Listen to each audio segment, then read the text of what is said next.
Hey, what's going on, guys? Welcome back once again. My name is Jordan, also known as JMonster, and today I have the much-awaited and slightly delayed announcement video for the Halloween event.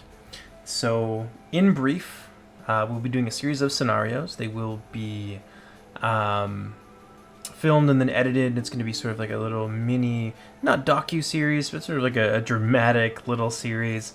I'm going to try to get all of them out before the 31st of Halloween. There should be 5 parts to it total.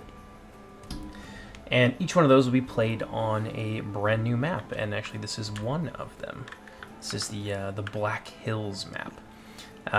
The story is going to center around the arrival of Ungoliant and Nandun Gortheb and the fate of an elven colony that was already there, pre-existing. This is a number of Sindar and things like that. It's going to include a lot of other characters as well. There will be some Noldor, there'll be some Green Elves who kind of lost their way, some caravans and things like that, and it will also include a host of new man units, or like manish units, that will be both aligned with Orome and with Ungoliant, the Spider Queen herself. So it's going to be lots of fun. It's not going to be a contest between nations, so it's worth noting that the scale will be quite heavily reduced, and as a result, there's going to be a lot of like kind of temporary stat changes that are being made specifically for this. This is sort of being run a little bit like a D&D campaign almost. So there will be basically 2 main factions: the Horrors of Nandun Gortheb and the Sindar of Doriath. And the Sindar and the Elven units are going to be quite small, and they will also be confined by sort of a population mechanic. So you can't just lose an entire army of Sindar, because you wouldn't actually have any more Sindar to use. This is not going to be a conflict between nations. This is going to be one small outpost versus, the horrors out in the wilds, whereas the horrors of Nandun Gortheb will have no such population restrictions. So it's going to be very much sort of there will be no zombies, but zombie apocalypse is almost the right kind of vibe for it. So the Sindar will have to seek out allies, those aforementioned Noldor, Green Elves, and some of the Orome aligned humans. It will sort of take place in between when Ungoliant comes to Nandun Gortheb and originally kind of sets up her brood there, and when the first meeting of men takes place. So there's a little bit of fan fiction going on here, in that we are kind of breaking the timeline a little bit, because this will technically take place before Finrod meets the House of Beor, and that's the first sort of canonical meeting of men and elves. Yeah, so it will be a little bit different, but I think it's going to be pretty damn cool. And one of the best parts about it is that it will come with some brand new map packs. Those maps will be released alongside with some scenarios, so you can sort of redo the battles as you see them on my YouTube channel. But like I said, things will be a little bit different because the stats will be changing, right? When they come out, they will have the sort of normal Silmarillion stats, and we'll like redo them so that they can be integrated into campaign and multiplayer and all that good stuff. But for the purposes of the closed build that we'll be making the movie with, things will be a little bit different. So bear that in mind. I guess the other big thing is that there will be a lot of like choice-driven like narrative options. So who you save, when you save them, how, like whether or not you're actually able to save them at all.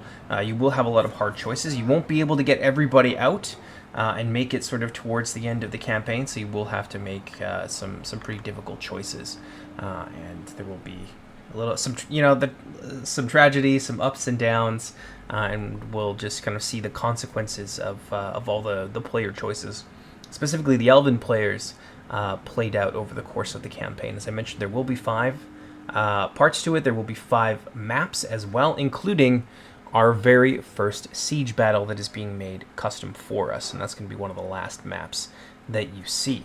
So there's a lot of big stuff coming in this patch. You will be able to play around with, finally, a custom siege map for Silmarillion Total War that will be based around the locales that are being constructed for this campaign specifically.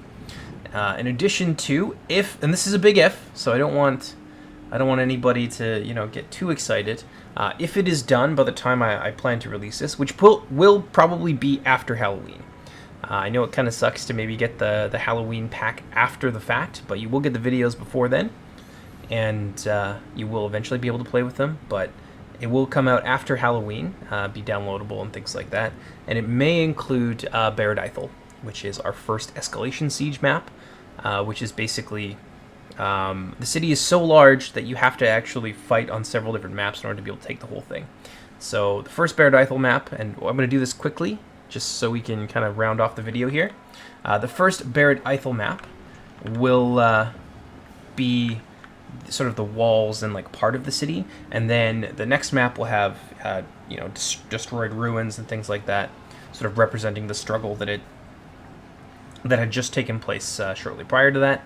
And then you actually attack like the keep and the inner city, and it's a much larger, more expansive experience that I think is a bit more worthy of the legendary locales in the Silmarillion than just simply taking Angband in one siege right away. It does feel a little bit anticlimactic. So that's what we'll be going for with our sieges, and that will be reflected in campaign. So you will have multiple maps and sieges representing sort of the same castle or city, etc., etc. And that will hold true for Gondolin, Angband, Nargothrond, Benegroth, and a whole bunch of other places as well. So that might be in the pack in addition to, but you will get certainly at least one siege map in there. But I don't want to tell you what it is because, well, I don't want to ruin it for you. So that's about it for the Halloween map, for the Halloween updates rather. So just to recap, it will be a narrative-focused campaign. There's going to be a lot of consequences based on player decisions, and it's all going to culminate in a big kind of climactic battle where the elves call up everybody that they have left and try to hold out against the onslaught of Nandun Gortheb.